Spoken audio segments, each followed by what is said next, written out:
இன்றைக்கி நீங்கள் கூட தலை குனிந்த நிலைமையில் மற்றவங்கெல்லாம் அப்படி பரிகாசம் பண்ணுகிற ஏளனம் பண்ணுகிற சூழ்நிலையில் மனவேதனையோடு வந்திருக்கலாம். எந்த இடத்தில் நீங்கள் அவமானப்படுகிறீர்களோ அதே இடத்தில் கர்த்தர் உங்களை தலையை நிமிர்த்த போகிறார். எந்த இடத்தில் மற்றவர்கள் அற்பமாய் பேசினார்களோ அதே மக்கள் மத்தியிலே கர்த்தர் உங்களை தலை நிமிர்ந்த நடக்க பண்ணுவார். அதே மக்கள் மத்தியிலே கர்த்தர் உங்களை வாழ வைப்பார். அதுக்கு தான் இயேசு வந்தார். மனிதனுடைய துக்கத்தை மாற்றி, அவனுடைய நிந்தங்களை மாற்றி, அவனுடைய அவமானங்களை மாற்றி அவனை வாழ வைப்பதற்காக அவர் அவமானத்தை சகித்தார், நிந்தகளை சகித்தார். சகோதரனை உங்களுக்காக, சகோதரி உங்களுக்காக உங்களுடைய பாடுகளை அவர் ஏற்றுக்கொண்டவர். கட்டாயம் இன்றைக்கு உங்களுக்கு உதவி செய்வார்.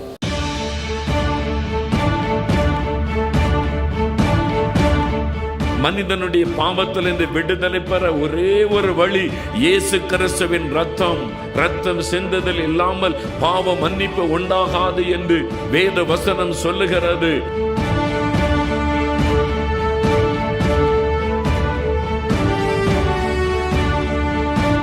சாபத்தை ஆசீர்வாதமாய் மாற்ற இயேசு சிலுவையிலே சாபம் ஆனார். கலாத்தியர் 3:13 சொல்லுகிறாரு, இயேசு நமக்காக சிலுவையிலே சாபம் ஆனார்.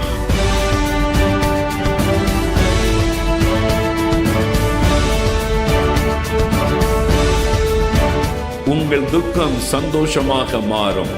ஆண்டவர் இன்றைக்கு உங்களுடைய துக்கத்தை சந்தோஷமாக மாற்றத்தான் இந்த இடத்திலே பிரசன்னமாக இருக்கிறார்.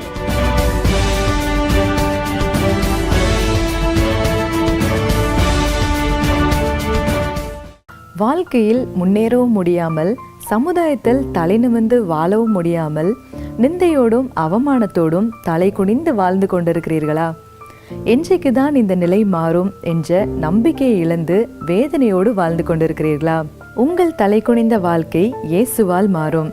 நீங்கள் தலை குனிந்து வேதனையோடும் அவமானத்தோடும் வாழ்கிற அதே இடத்திலே தேவன் உங்களை தலை நிமிர்ந்து நடக்க பண்ணுவார். நம்பிக்கையோடு தொடர்ந்து நிகழ்ச்சியை பாருங்கள்.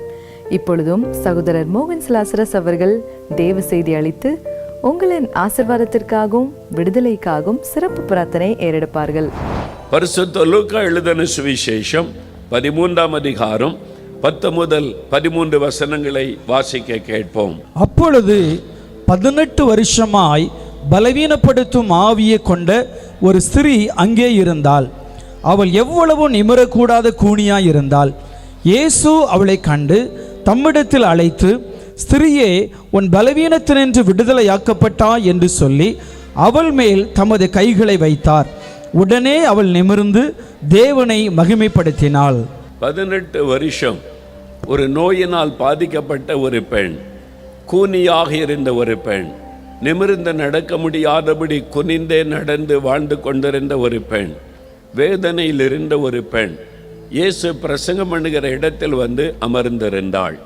இயேசு அவளை கண்டு அழைத்து அவளை தொட்டு அவளுக்கு ஒரு அற்புதம் செய்து விடுதலையாக்கி மகிழ்ச்சியோடு அனுப்பினார். அவர் எல்லாரையும் நேசிக்கிற, பாதிக்கப்பட்ட மக்களுக்காக பரிதபிக்கிற இருதயம் கொண்ட ஒரு ஆண்டவர். ஜனங்களுக்காக பரிதபிக்கிறேன் என்று சொல்லுகிறவர்.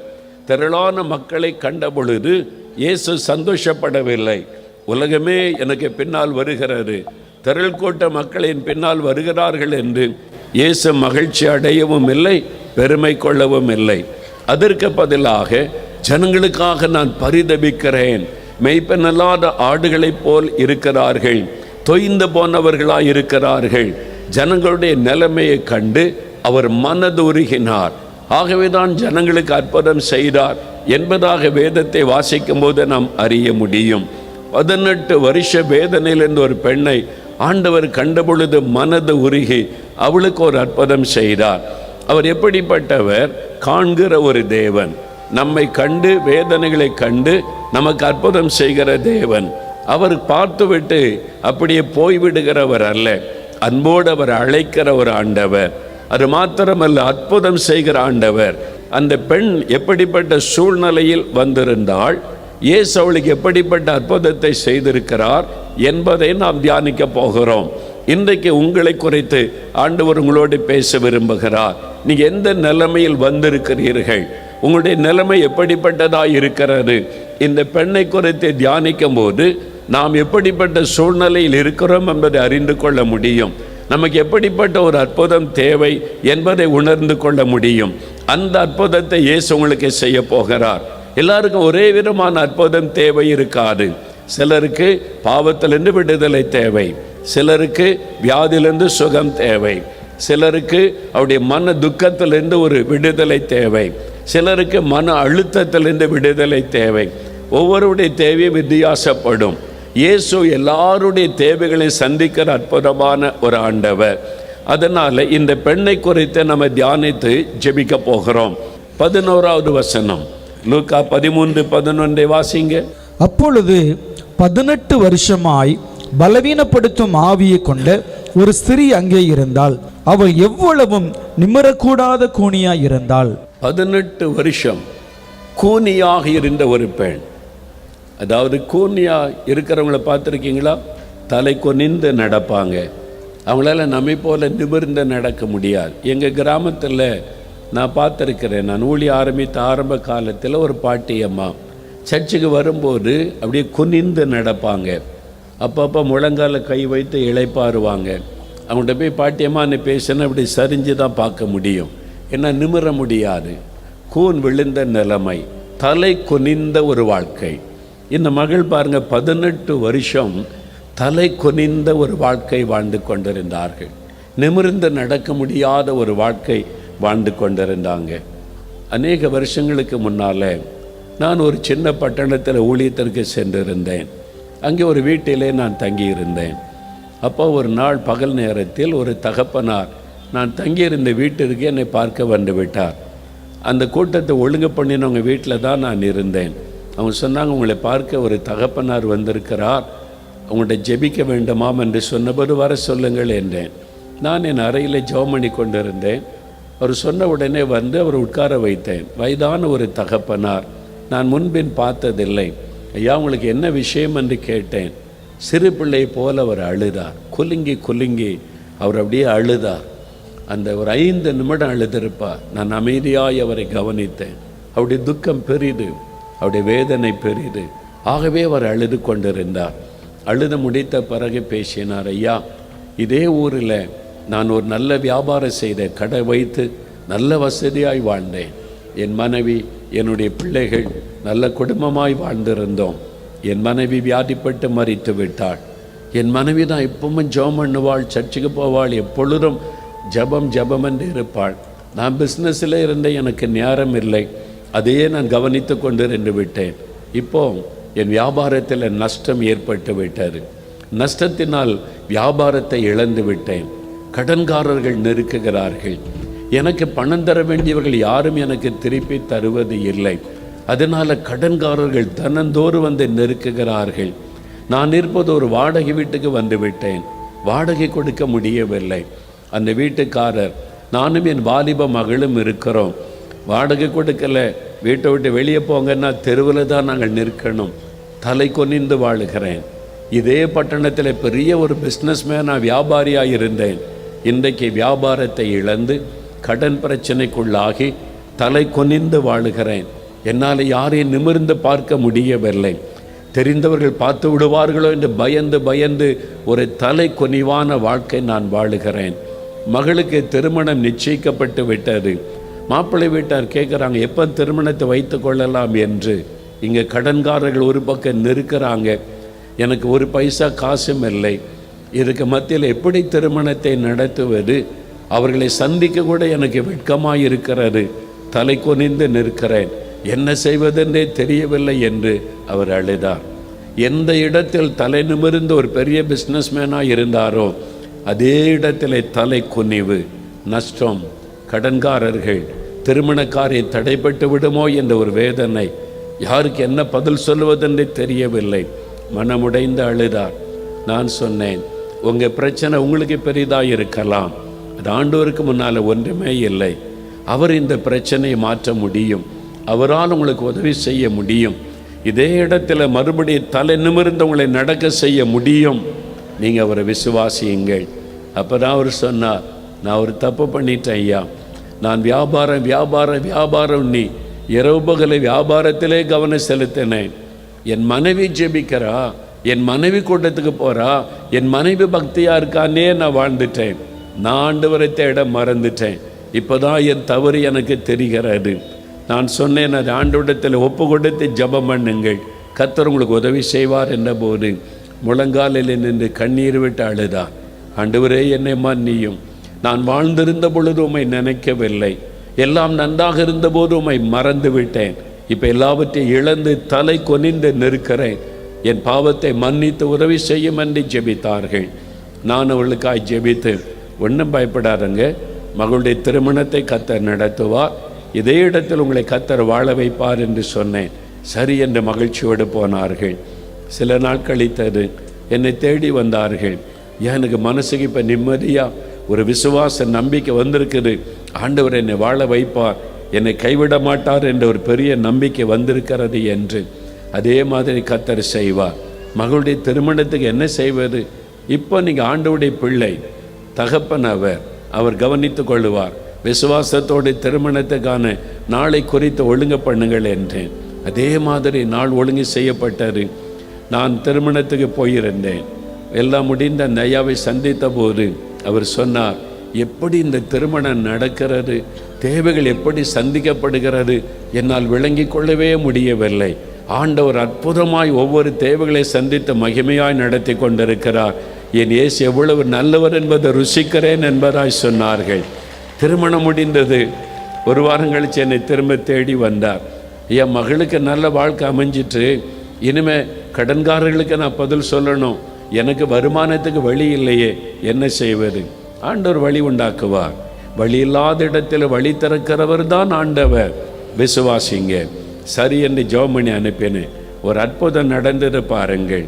அதே பட்டணத்தில் இருந்த ஒரு பெரிய செல்வந்தர் அவரை கூப்பிட்டு அனுப்பினார். முன்பின் பழக்கெல்லாம் கிடையாது. அவரை பற்றி தெரிந்திருந்து அவளை கூப்பிட்டு அனுப்பினார். இவர் போன பொழுது, நீங்கள் தான் அங்கே பிஸ்னஸ் பண்ணீங்க. ஆமாம், இப்போ எல்லாம் போயிட்டு இழந்துட்டேன், எல்லாம் நான் கேள்விப்பட்டேன். எனக்கு ஒரு கடை இருக்கிறது, இவ்வளவு மதிப்புள்ள பொருட்களோடு இருக்கிறது, அந்த கடையை நீங்கள் எடுத்துக்கொள்ளுங்க, நீங்கள் வியாபாரம் பண்ணுங்கள் என்று சொன்னார். நான் சொன்னேன், அவ்வளோ பணம்லாம் என்கிட்ட ஒன்றுமே கிடையாது என்று. நீங்கள் ஒரு பைசா இப்போ தர வேண்டாம், இலவசமாக இப்போ எடுத்துக்கொள்ளுங்க, வியாபாரம் பண்ணி பண்ணி கொஞ்சம் கொஞ்சமாக அந்த பணத்தை கொடுத்தால் போதும். அவருக்கு நம்பவே முடியவில்லை.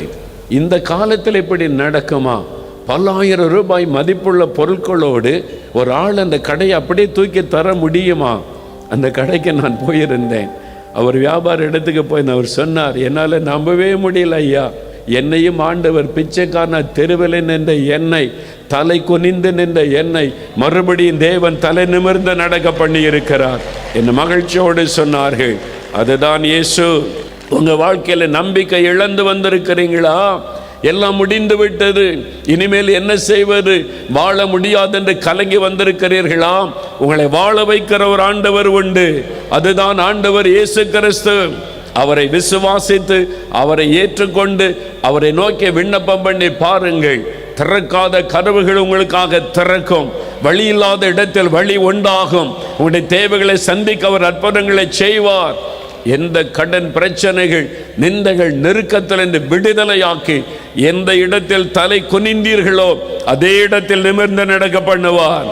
இந்த மகள் 18 வருஷம் எந்த இடத்தில் தலை குனிந்து நடந்தார்களோ அதே இடத்தில் மகள் தலை நிமிர்ந்து நடந்து போனார்கள். அதுதான் இயேசு. அதற்கு தான் இயேசு வந்தார். மனிதனுடைய வாழ்க்கையை தலை நிமிர்ந்து நடக்க பண்ணுவதற்கு அவர் இந்த உலகத்தில் வந்தார். ஏதோ ஒரு பிரச்சனை இன்றைக்கு உங்களுக்கு தலை குனிவை கொண்டு வந்திருக்கலாம். ஆனால் ஆண்டவர் உங்களுக்கு அற்புதம் செய்து மகிழ பண்ணுவார். திருப்பத்தூர் என்கிற ஒரு பட்டணம் இருக்குல்ல, அந்த ஊர்லேருந்து திருமால் என்கிற ஒரு சகோதரர், அவருடைய வாழ்க்கையில் நடந்த ஒரு காரியம் அவர் வந்து சொன்னபோது, பகிர்ந்து கொண்ட போது எனக்கு ஆச்சரியம்.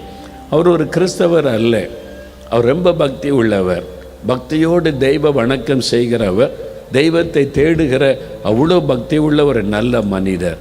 ஆனால் 15 வருஷம் திருமணமாகி குழந்தை இல்லை. குழந்தை இல்லாதது அவருடைய மனைவியை ரொம்ப பாதித்தது. 15 வருஷம் வேதனை. அதனால ரொம்ப பக்தியாக இருந்ததுனால தெய்வத்தை தேடினார். யார் யார் எந்தெந்த தெய்வத்தை பற்றி சொன்னாலும் ரொம்ப பக்தியோடு தேடுவார். 15 வருஷம் பிரயாசப்பட்டார், குழந்தை இல்லை. சரி, மருத்துவத்தை பார்க்கலாம் என்று பல லட்சங்கள் செலவு செய்து ஒவ்வொரு மருத்துவமனையாக அலைந்தோம். 15 வருஷ பிரயாசம், பல டாக்டர்கள், பல ட்ரீட்மெண்ட்டுகள், ஆனாலும் குழந்தை பிறக்க வாய்ப்பு இல்லை.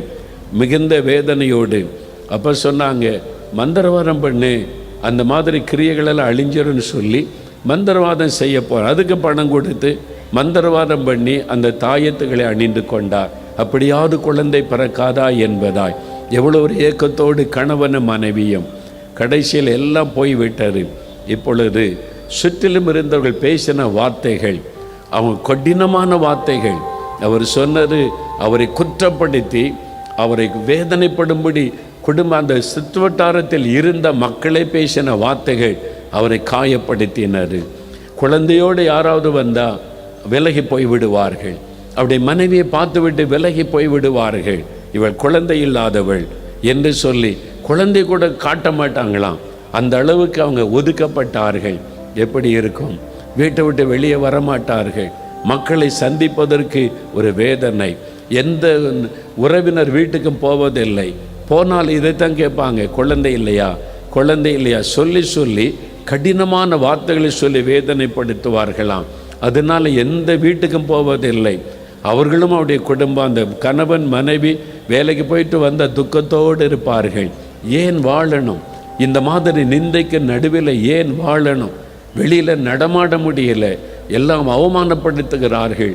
தலை குனிவு, தற்கொலை பண்ணி செத்து விடலாம் என்று கணவன் மனைவி நினைத்தார்கள். அப்போ தான் யாரோ ஒருத்தர் சொன்னாங்க, இந்த மாதிரி டிவியில் ஒரு நிகழ்ச்சி வருது, நீங்கள் அதை பாருங்கள், இயேசு கிறிஸ்து நிறைய பேர் ஆசீர்வதிக்கிறார், அவங்க எல்லாம் நன்மை பெற்று சாட்சி சொல்கிறாங்க, நீங்களும் பாருங்கள், உங்களுக்கு ஆசீர்வாதம் உண்டாகுன்னு சொன்னாங்க. அதனால் பாருங்கள், அவங்க பார்க்க ஆரம்பித்தாங்க. அந்த சாட்சிகளை கேட்க கேட்க 25 வருஷம் குழந்தை இல்லாதவங்களுக்கெல்லாம் இயேசு குழந்தை கொடுத்துருக்கிறாரே, அப்போ நமக்கு தருவார். இயேசுவின் மேலே ஒரு அன்பு, இயேசுவின் மேலே ஒரு விசுவாசம் அவளுக்கு உண்டானது. ஒரு நாள் அந்த ஜபத்தில் கணவன் மனைவி 2 பேரும் கண்ணீர் விட்டு அழுதார்களாம். ஆண்டவரே, இதுக்கு மேலே நிந்தை எங்களால் தாங்கி கொள்ள முடியாது. இயேசுவே, எல்லாருக்கும் அற்புதம் செய்கிறீங்களே, எங்களுக்கு ஒரு அற்புதம் செய்யுங்க. நீ கண்ணீர் விட்டு 2 பேரும் அழுதார்கள். இயேசு அந்த கண்ணீரை கண்டார், அவளுக்கு இறங்கினார், கர்த்தர் ஆசீர்வதித்தார். பாருங்கள், தேவன் அவர்களுக்கு அழகான ஒரு ஆண் குழந்தை கொடுத்து ஆசீர்வதித்தார். இப்போ அந்த குழந்தை தூக்கி கொண்டு கம்பீரமாய் தெருவில் நடக்கிறாங்க. எந்த தெருவில் உள்ள மக்கள், எந்த ஊரில் உள்ள மக்கள் அற்பமாக பேசினார்களோ அதே மக்கள் மத்தியில் தலை நிமிர்ந்த மகிழ்ச்சியா, இயேசு எங்களுக்கு ஒரு குழந்தை தந்திருக்கிறார் பாருங்கன்னு சொல்லி மகிழ்ச்சியோடு நிற்கிறார்கள். தலை நிமிர்ந்து நடக்க பண்ணி இருக்கிறார். இன்றைக்கி நீங்கள் கூட தலை குனிந்த நிலைமையில், மற்றவங்கெல்லாம் அப்படி பரிகாசம் பண்ணுகிற, ஏளனம் பண்ணுகிற சூழ்நிலையில் மனவேதனையோடு வந்திருக்கலாம். ஆண்டவர் இந்த பெண் 18 வருஷம் தலை கொனிந்து நடந்த பெண்ணை நிமிர்ந்து நடக்க பண்ணினார். எந்த இடத்தில் நீங்கள் அவமானப்படுகிறீர்களோ அதே இடத்தில் கர்த்தர் உங்களை தலையை நிமிர்த்த போகிறார். எந்த இடத்தில் மற்றவர்கள் அற்பமாய் பேசினார்களோ அதே மக்கள் மத்தியிலே கர்த்தர் உங்களை தலை நிமிர்ந்து நடக்க பண்ணுவார். அதே மக்கள் மத்தியிலே கர்த்தர் உங்களை வாழ வைப்பார். அதுக்கு தான் இயேசு வந்தார்.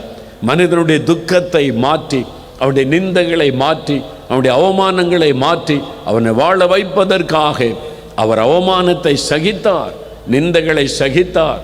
அவரை அவமானப்படுத்தினார்கள், பாடுபடுத்தினார்கள், நிந்தித்தார்கள், பரிகாசம் பண்ணினார்கள். அதையெல்லாம் இயேசு சகித்து கொண்டார். ஏன் அவர் சகித்து கொண்டார்? உங்களுக்காக, எனக்காக. நம்முடைய நிந்தைகளை மாற்ற, நமக்கு விரோதமாய் பரிகாசம் பண்ணக்கூடிய மக்கள் மத்தியில் நம்மையும் தலை நிமிர்ந்து நடக்க பண்ண அந்த பாடுகளை அவர் மகிழ்ச்சியோடு ஏற்றுக்கொண்டார். சகோதரனை உங்களுக்காக, சகோதரி உங்களுக்காக உங்களுடைய பாடுகளை அவர் ஏற்றுக்கொண்டவர். கட்டாயம் இன்றைக்கு உங்களுக்கு உதவி செய்வார். பிரியமானவர்களே, இயேசு கிறிஸ்துவின் நாமத்தில் உங்களுக்கு என் அன்பின் வாழ்த்துக்கள். இயேசு கிறிஸ்து உங்கள் குறைவை நிறைவாக்குவார். ஆண்டவர் எப்பொழுதுமே பரிபூரணமாய் ஆசீர்வதிக்கிறவர், சகல காரியத்திலும் ஆசீர்வதிக்கிறவர். ஆபிரகாமை குறித்து ஆண்டவர் சொல்லும் பொழுது, ஆபிரகாமை சகல காரியத்திலும் கர்த்தர் ஆசீர்வதித்து கொண்டு வந்தார் என்பதாய் வேதம் சொல்லுகிறாரு. உங்கள் வாழ்க்கையிலேயும் இன்றைக்கு ஒரு வேளை எனக்கு வேலை இல்லை, அது ஒரு குறை அப்படின்னு நினைக்கலாம். எங்களுக்கு ஒரு குழந்தை இல்லை, அதுதான் என்னுடைய குறையாக இருக்குது. ஒரு கடன் பிரச்சனை ஒன்று இருக்குது, அதுதான் தீர மாட்டேங்குது, அது ஒரு குறையாக இருக்குது. எனக்கு வர வேண்டிய ப்ரமோஷன் என்ன வரலை, அந்த ஒரு குறை என்னை வேதனைப்படுத்திக்கிட்டே இருக்குது. எனக்கு இந்த ஒரு காரியம் தடையாகிட்டே இருக்குது. என் மகளுக்கு திருமணம் நடந்துட்டா எல்லாம் பெர்ஃபெக்ட் ஆகிற அந்த ஒரு காரியம், இப்படி ஏதோ ஒரு காரியம். இந்த வீடு கட்டி முடிச்சிட்டா போதும், ஒரு பெரிய சந்தோஷமாயிரும், அந்த ஒரு குறை இருக்குது. இப்படி ஏதோ ஒரு காரியத்தில் ஒரே ஒரு காரியம் அந்த குறைவுபட்டதுனால உங்களுடைய மனதில் உள்ளுக்குள்ளே ஒரு துக்கம் இருந்துக்கிட்டே இருக்குல்ல. இப்போ ஆண்டவர் சொல்கிறாரு, என் பிள்ளைகளே, உங்களுடைய குறைவை நான் நிறைவாக்குறேன். ஏன்னா நீங்கள் நிறைவான ஆசீர்வாதத்தோடு இருக்கணும்னு தானே நான் விரும்புகிறேன். அதனால் உங்களுடைய குறைவை நான் நிறைவாக்குவேன் என்று ஆண்டவர் வாக்கு கொடுக்கிறார். இப்போ நம்ம கேட்கலாமா? ஆண்டவர்கிட்ட எல்லாம் அப்படியே கண்களை மூடுங்க. விசுவாசத்தோட சிலுவையில் நமக்காக மரித்த இயேசுவை நினைத்து, எனக்காக இவ்வளவு பாடுபட்ட நீர் இன்றைக்கு இந்த ஆசீர்வாதத்தை எனக்கு தரணும் ஆண்டவரேன்னு சொல்லி கேட்கணும். சரியா? தகப்பனே, அருமையான இந்த பிள்ளைகளுக்கு நீர் கொடுத்த இந்த வாக்கு தத்தத்திற்காக ஸ்தோத்திரம் அப்பா. உங்களுடைய குறைவை எல்லாம் நான் நிறைவாக்குவேன்னு வாக்கு கொடுத்துருக்கிறீங்க. இந்த பிள்ளைகள் செபிக்கிறாங்கப்பா. எங்கள் குடும்பத்தில் குறைவு காணப்படுது ஆண்டவரே. நல்ல சரீர சுகம் இல்லை, நாங்கள் வியாதிப்பட்டு ஆரோக்கியத்தில் குறைவுபட்டு நெருக்கிறோம் ஆண்டவரே.